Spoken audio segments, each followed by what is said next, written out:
All right, guys, welcome to the Barcelona news update. Before I will drop the preview video against Athletic, let's quickly talk about the trending news of Barcelona right now. There's a lot to talk about today, guys. So today we are going to start first with Raphinha. As we can see from the video, Raphinha is just signing some autograph before joining his teammates in the training ground. So Raphinha was able to train fully today with the squad, and which shows a very good sign and also positive one for that matter. So we've missed this guy a lot, and we hope that he's back. He's back quickly as possible, and he has to start hitting the ground running.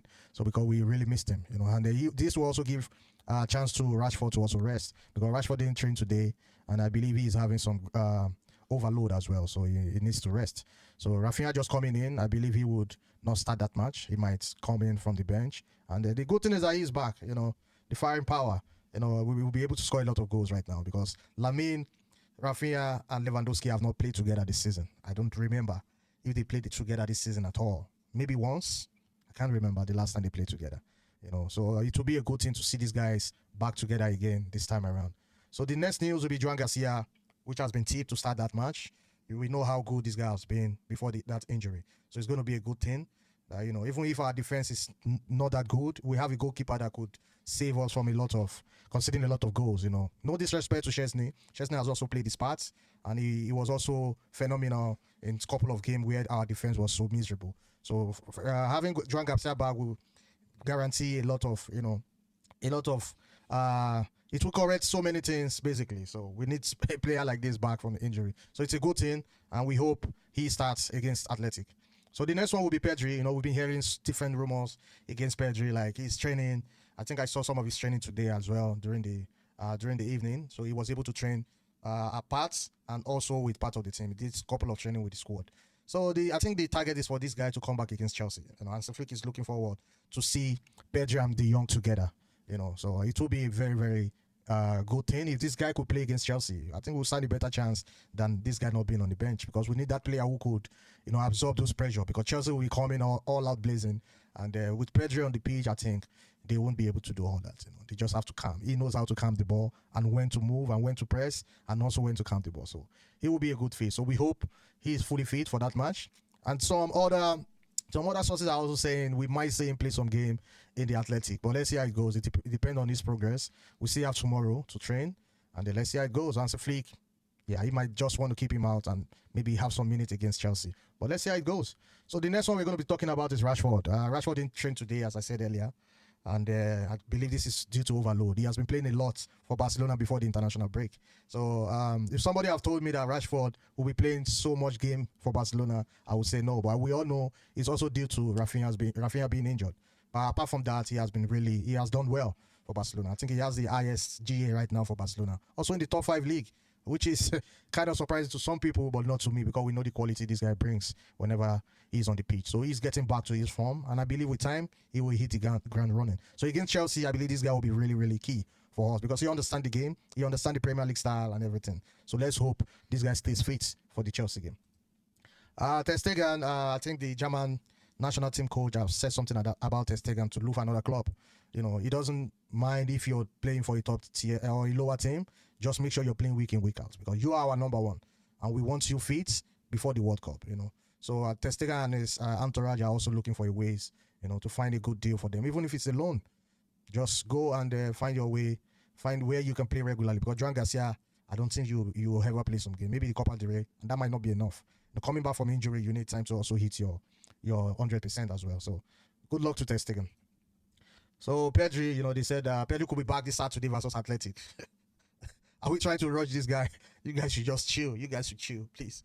Chill. Well, you never say never, because he trained with the team today, but not all the section. But you never know, he might come on in the second half. Never know.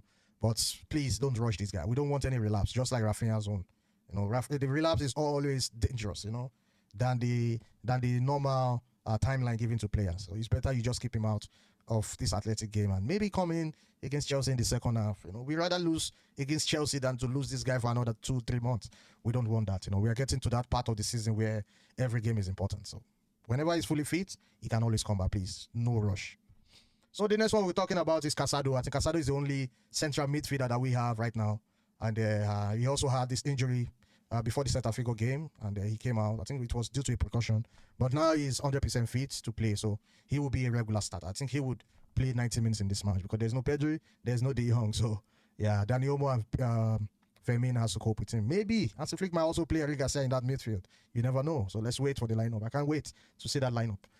So the next one we'll be talking about is the presidential election with Barcelona coming next year, May or something like that. So Victor Font, which is a very popular figure in Barcelona as well, will be going against Joan Laporta for the presidency.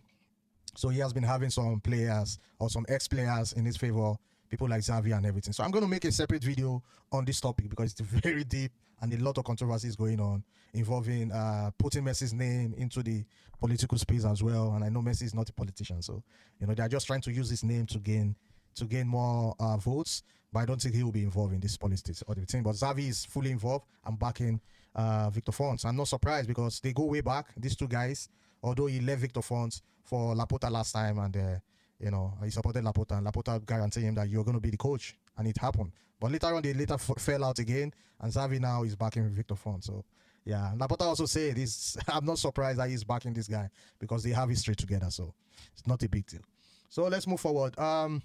So another one we are going to be talking about is Barcelona, a potential deal, a new deal coming from Barcelona. They are leaving a particular brand for another. So Barcelona are considering to change one of its sponsors. They are seeking an alternative to Garcia Bank. Garcia Bank has been sponsoring Barcelona for a while now, and their contract would end next summer. They ended it already June 30, and so their contract was providing the club around 6 million euros per season. So right now, Revolut and BBVA are also potential alternative to come in. So maybe they want to cough a fee higher than 6 million. This is why Barcelona are trying to go for them. Right now it's all about the money for Laporta. He's trying everything to make sure Barcelona get back to that one-to-one rule. So they are making everything possible, deals upon deals. So I think that man is working. This election of a team, it will be very difficult to defeat Laporta. I'm just going to say that it will be difficult because he's working for sure. So the next one I'm going to talk about is the comparison between Hansi Flick's Barca of last season and this season. There's been some. Let's see how backward or how low we've played this season compared to the standard we set last season. So it was 14 wins, 2 defeats against 11 wins, 3 defeats this season. So we can see last season it was just 2 defeats, 14 wins. But also first in La Liga at this point, we're talking about at this point of the season. First in La Liga with 33 points for last season. So at this point, now we are in second position with 28 points. Last season we were first at this time of the season with 33 points, but now we are second. So last season we are also 6th position in the Champions League group stage. Now we are 11th with 7 points. So last season by this stage we have already scored 55 goals and conceded 16. This season we've only scored 44 goals and conceded 22. You can see how miserable our defense have been. It's crazy. So top scorer last season at this stage was Lewandowski with 19, and Raphinha with 12 against Lewandowski and Ferran, 7 each this season. So that means Barcelona players have scored a lot of goals at this stage last season already, with Raphinha and Lewandowski and Raphinha 19 and 12 respectively. Then this season, Lewandowski and Ferran have 7 goals each this season. This shows that we've declined a little bit from our form and the way we play. And let's hope we get things, we get back on form. Raphinha is back now. Lewandowski is scoring. Lamine is hitting form. Let's hope when these 3 guys start playing together, we can start to score a lot of goals, just like last season. So the last thing we're going to be talking about today is Barcelona will mark their return to the Spotify Camp Nou by wearing their home kits and with a special commemorative chest, patching reading. It's going to be, we are going to wear this jersey that says "Tornem a casa" in Spanish. That means we are returning home. That's the meaning. So I think it's a good time to learn Spanish.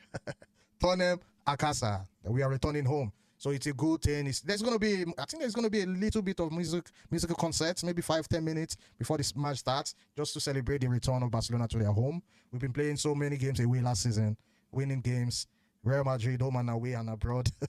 We've not even played in the Camp Nou. So yeah, it's going to be a good feeling, and I think this jersey is selling really fast right now, according to reports. But let's see how it goes. So guys, this is the Barcelona roundup. I'm going to also be dropping my preview against Athletic very soon. I think maybe simultaneously with this result, or with this video rather. So guys, watch out, drop your comments in the comment section, like, subscribe, and follow me for more, guys. Fcbarcelona.